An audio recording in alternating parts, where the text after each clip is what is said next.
여러분 안녕하십니까? 어려운 금융 용어를 쉬운 우리말로 바꿔보는 시간입니다. 쉬운 우리말, 쉬운 금융. 저는 허고연입니다. 여러분 카드 많이 사용하시죠? 혹시 어떤 방식으로 지금 결제하고 계신가요? 최근엔 카드 결제 방식이 많이 바뀌었습니다. 카드로 직접 결제하는 것보다는 스마트폰으로 결제하는 비율이 많아졌으니까요. 지금은 스마트폰에 기존 카드를 입력하면 카드 없이도 결제가 가능합니다. 그리고 소위 무슨 페이라고 하는 간편 결제 서비스가 등장했죠. 그래서 카드보다는 스마트폰 결제를 더 선호하게 됐습니다.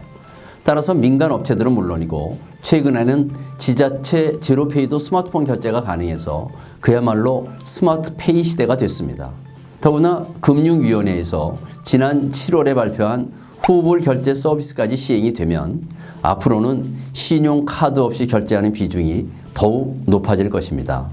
후불 결제 서비스는 신용카드가 없어도 30만 원까지는 이자 없이 30일 이내에 결제만 하면 되는 서비스입니다. 그래서 그동안 카드를 만들지 못했던 사회초년생이나 가정주부 그리고 저소득층의 새로운 신용거래 기회가 생기는 거죠. 물론 이 제도가 시행되기 위해서는 전자금융거래법이 전면 개정되어야 하기 때문에 아직 시간은 필요합니다. 그렇지만 이 제도가 만약 시행되면 약 1,100만 명의 씬 파일러들이 새로운 금융 서비스를 이용할 수 있게 됩니다. 여기서 말하는 씬 파일러는 무슨 뜻일까요? 서류가 얇은 사람이라는 뜻이니까 신용평가 자체가 어려울 정도로 금융거래 정보가 거의 없는 사람을 말합니다. 즉 최근 2년간 신용카드 사용 내역이 없다든지 아니면 3년간 대출 실적이 없는 사람처럼 주로 사회초년생이나 주부들이 여기에 해당이 됩니다. 이렇게 거래되는 신용거래는 개별적으로 한 거래보다도 신뢰성이 높고 데이터가 남기 때문에 다양한 소비 추이를 분석할 수가 있습니다. 예를 들면요. 소비자들의 지역별, 소득별, 그리고 연령별 소비 추이를 분석할 수가 있고요. 그 정보를 이용해서 다른 사람들이 필요한 유용한 정보를 만들어낼 수가 있습니다.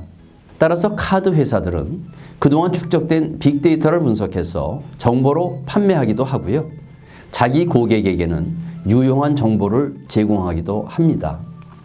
내년부터 시작될 마이데이터 사업에 있어서도 이러한 빅데이터 분석은 매우 중요한 역할을 하게 됩니다.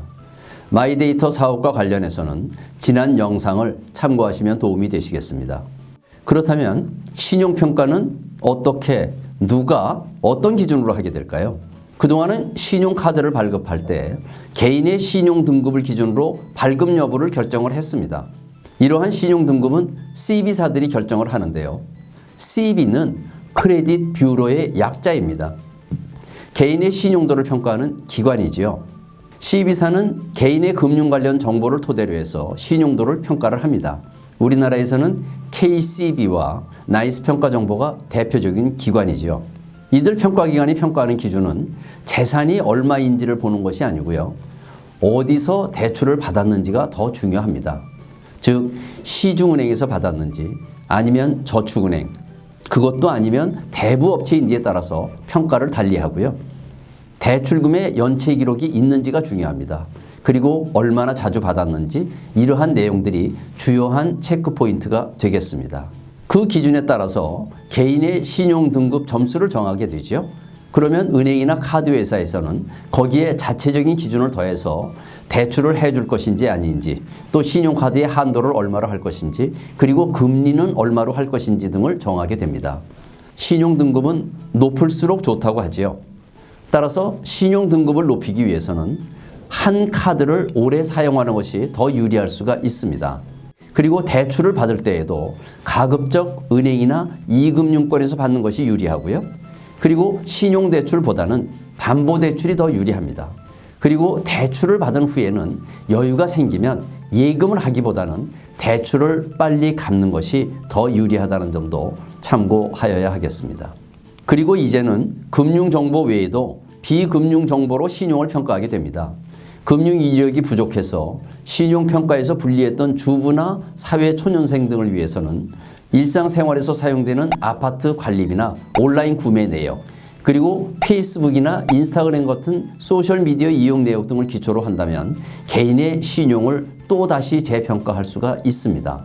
따라서 앞으로의 신용평가는 기존 방식 외에도 은행이나 카드, ICT 플랫폼 사업자들이 각자 자신들에게 맞는 새로운 평가 기법을 개발하고 있습니다. 따라서 앞으로는 더욱더 차별화가 될 것으로 보여집니다. 지금까지 말씀드린 신용평가나 신용카드 관련 내용들 좀 이해가 되셨나요? 이 정보 중에서도 우리가 쉽게 이해하기 어려운 용어들이 있었죠. 몇 가지를 다시 한번 짚어보겠습니다. 먼저 CB사는 개인이나 기업의 신용을 평가하는 신용평가 전문기관이죠. 따라서 CB사는 신용평가기관으로 부르면 알기가 쉽고요. 금융 이력이 부족한 신파일러는 금융 이력 부족자, 그리고 우리가 많이 쓰는 체크카드는 예금 통장에서 즉시 결제가 되는 카드이니까 즉시 결제 카드로 부르면 쉽겠습니다. 그리고 카드로는 카드 소지자의 신용 대출이니까 카드 대출로 하면 이해가 쉽겠지요. 지금까지 허과연이었습니다.